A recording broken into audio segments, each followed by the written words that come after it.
Hey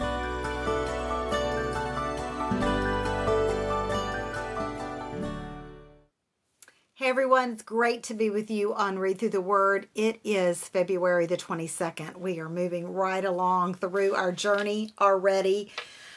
3/4 of the way finished with 2 months of our year. It's very, very hard to believe. You know, and then all of a sudden you are reading out of the, just reading along the way. And again, I told you some of this. I warned you about the nature of the reading. Today was one of those really kind of not G-rated, very R-rated almost. I would probably rate it R type of reading. And then you kind of are going through those going, oh, and then you get to verse 27 in chapter 18. And then, wow, it just jumped on me. It was one of those light bulb moments. Because, you know, I wrote a book about waiting. It's called Wait and See, Finding Peace in God's Pauses and Plans. And I know those principles in that book like the back of my hand because I've lived them. I still go back and live the principles of that book. If you're in a place of waiting, let me just grab one right quick. This is what it looks like. If you're in a place of waiting, I would highly recommend it. I know I wrote it, and I'm not trying to sound conceited at all, but I learned some really, really hard lessons, and the book really helped me, and it still does help me. Having said all that, I still find myself in places that may not be waiting, but that are wilderness. I'm moving along, but I feel like I am in a place of complete drought.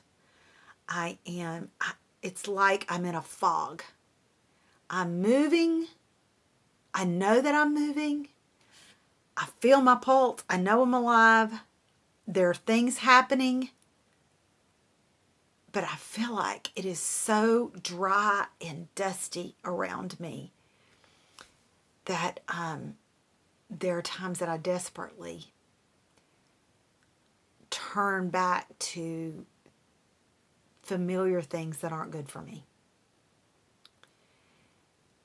And I read verse 27 in a different way today.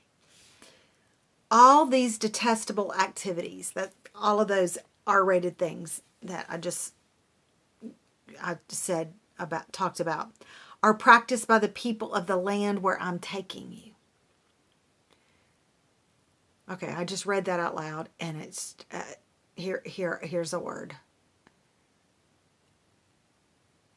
The places that he wants to take us are not necessarily always pure. Even the Spirit led even Jesus into the wilderness. So I want you to hear me on that. Sometimes he's going to take us to a place that is not going to be an easy place to live. And the people are not going to be nice. And they're not going to be like us. Maybe not physically live, but work or be in. And this is how the land has become defiled, because all these people are living like this. So this is what I want us to know about today's lesson. Is let's consider this. What if the wilderness is necessary? Do you remember back in